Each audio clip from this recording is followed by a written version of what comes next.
ഞാൻ അച്ചാറ് കമ്പനി തുടങ്ങുന്നതിനെ കുറിച്ചൊരു വീഡിയോ ഇട്ടിരുന്നല്ല. അപ്പൊ അതിൽ ഒരുപാട് അനുജത്തിമാരും അനുജന്മാരും ഒക്കെ കമന്റ് ഇട്ടിരുന്ന് ഞാനുണ്ട് ഞാനുണ്ട് എന്ന് പറഞ്ഞിട്ട്. അതിലെനിക്ക് ഭയങ്കര സന്തോഷമുണ്ട് കേട്ടാ. എല്ലാവർക്കും സ്വാഗതം.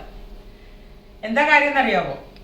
ഓരോരുത്തരും എന്തെങ്കിലുമൊക്കെ ഒരു ജോലി കിട്ടിയാൽ മതി, ജീവിച്ചു പോയാൽ മതി എന്നുള്ള ചിന്താഗതിക്കാരാണ്. കാരണം അത്രയും ബുദ്ധിമുട്ടിലാണ് ഓരോരുത്തരുടെയും ജീവിതം. ഞാൻ പറഞ്ഞല്ല, എൻ്റെ അടുത്ത് ഒത്തിരി പിള്ളേർ ജോലി ചോദിക്കുന്നുണ്ട്. സംഭവം എനിക്ക് റെസ്റ്റോറൻ്റ് ആണ്. റെസ്റ്റോറൻറ്റിൽ തന്നെ ഇപ്പം നമ്മൾ ഓൾറെഡി ഇത് കുറെ കാലമായിട്ട് നടത്തിക്കൊണ്ട് പോകുന്നില്ലേ. അപ്പം നമുക്കിവിടെ ജോലിക്ക് ആൾക്കാരായിപ്പോയി. ഞാൻ തുടങ്ങുന്ന സമയത്തൊക്കെ ഞാൻ ജോലിക്കാർക്ക് വേണ്ടിയിട്ട് എന്തോരം അന്വേഷിച്ചാണെന്ന്. കമ്മീഷൻ കൊടുത്തിട്ട് വരെ ഞാൻ ഇവിടെ ആളെ കൊണ്ടുവന്ന് വെച്ചിട്ടുണ്ട്. ഓരോരുത്തർക്ക് ആളെ തപ്പിക്കൊണ്ടുവരാൻ വേണ്ടി കമ്മീഷൻ കൊടുത്തിട്ട് ഞാൻ ആളെ കൊണ്ടുവന്നിട്ട് പണിക്കാക്കിയിട്ടുണ്ട്. നാട്ടിൽ വന്നിട്ട് ഞാൻ ഏതെല്ലാം സ്ഥലങ്ങളിൽ തിരക്കി നടന്ന് കുക്കുണ്ടാ, ചായ അടിക്കാൻ അറിയാവാ, മസാല ദോശ ഉണ്ടാക്കാൻ അറിയാവാ, ഇഡ്ഡലി പുട്ടൊക്കെ ഉണ്ടാക്കാൻ അറിയാം. ഇങ്ങനെ തിരക്കി നടന്നിട്ടുണ്ട്. ഇന്നിപ്പോൾ എനിക്കെല്ലാം പണിക്കാരുമായി. അപ്പം ഞാനതാ പറഞ്ഞത്, എൻ്റെ കുറേ കാലം ആയിട്ടുള്ള ഒരു ആഗ്രഹമാണ് ഒരു അച്ചാർ കമ്പനി തുടങ്ങണം. വലിയ ഫാക്ടറി ആയിട്ടൊന്നും അല്ല കേട്ടോ, ചെറിയതായിട്ട് തുടങ്ങുക.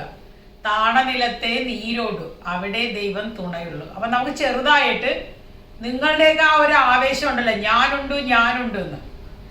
ഞാൻ ഒരിക്കലും പ്രതീക്ഷിച്ചില്ല ഞാൻ അങ്ങനെ ഒരു വീഡിയോ ഇടുമ്പോ ഞാനുണ്ട് കൂടെ ചേച്ചി എന്ന് പറഞ്ഞിട്ട് ഇത്രയും പേര് വരുമെന്നുള്ളത്. എല്ലാവരുടെയും പേര് എനിക്കറിയാം, പക്ഷെ എനിക്കിപ്പോൾ എടുത്ത് പറയുന്നില്ല. കാരണം ഇതിൽ ഏതെങ്കിലും ഒരാളുടെ പേര് ഞാൻ പറയാൻ വിട്ടുപോയാൽ ചിലപ്പോൾ അത് പ്രതീക്ഷിച്ചിരുന്നാൽ എൻ്റെ വീഡിയോ വീണ്ടും കേൾക്കുമ്പോഴത്തേക്ക് പ്രതീക്ഷിച്ചിരിക്കുമ്പോൾ ഞാനത് പറഞ്ഞില്ല, വിഷമാവൂലേ. അപ്പം ഞാൻ ലിസ്റ്റ് എഴുതിയിട്ട് ഞാൻ അടുത്ത വീഡിയോയിൽ വായിക്കുന്നുണ്ട്. ഞാൻ മാർച്ചിൽ വരുമെന്ന് പറഞ്ഞ സത്യമാണ്. അപ്പം നമുക്ക് എല്ലാവർക്കും ഒരു കൂട്ടായ്മയായിട്ട് ഒരു യൂട്യൂബ് അച്ചാർ കമ്പനി നമുക്ക് തുടങ്ങിക്കളയാം. ഇത് പല പല ജില്ലകളായപ്പോൾ പല പല ടേസ്റ്റ് ആയിരിക്കും. ഓരോ ജില്ലയിലും ഓരോ ആൾക്കാരും ഉണ്ടാക്കുന്ന ഫുഡിന് ഡിഫറൻസ് ഉണ്ടാവും. എന്തായാലും ഒരു വെറൈറ്റി ഉണ്ടാവും. കാരണം ആലപ്പുഴ ജില്ലക്കാരുടെ ഫുഡായിരിക്കില്ല തൃശ്ശൂരുകാരുണ്ടാക്കണം, തൃശ്ശൂരുകാരുടെ ടേസ്റ്റ് ആയിരിക്കില്ല എറണാകുളത്തുകാർക്ക്, മലപ്പുറംകാർ, അങ്ങനെ പലർക്കും പലതാണ് ടേസ്റ്റ്.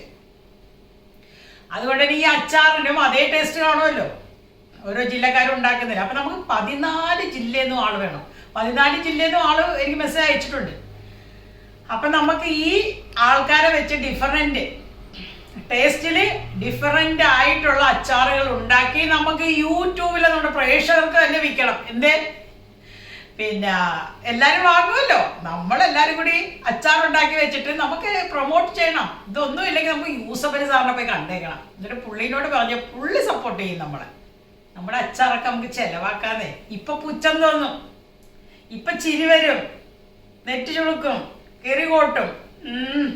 ഞങ്ങളുടെ അച്ചാറ് കമ്പനി, ഞങ്ങൾ എല്ലാരും കൂടെ തുടങ്ങുന്ന ഒരു അച്ചാറ് കമ്പനി കണ്ടിട്ടുണ്ട്. നിങ്ങൾ ഇനി വരാനിരിക്കുന്നവരും പറയും ചേച്ചി ഞങ്ങളെയും കൂടെ എടുക്കുമോന്ന്. തീർച്ചയായും എടുത്തിരിക്കും. ആരൊക്കെ വരുന്നോ അതനുസരിച്ച് അങ്ങനെ പൊങ്ങി പൊങ്ങി പൊങ്ങി പൊങ്ങി പടർന്ന് വലുതായി പന്തലിച്ചു കൊണ്ടിരിക്കും നമ്മുടെ അച്ചാറ് കമ്പനി. എന്തായാലും ഞാൻ മാർച്ചിൽ വരട്ടെ.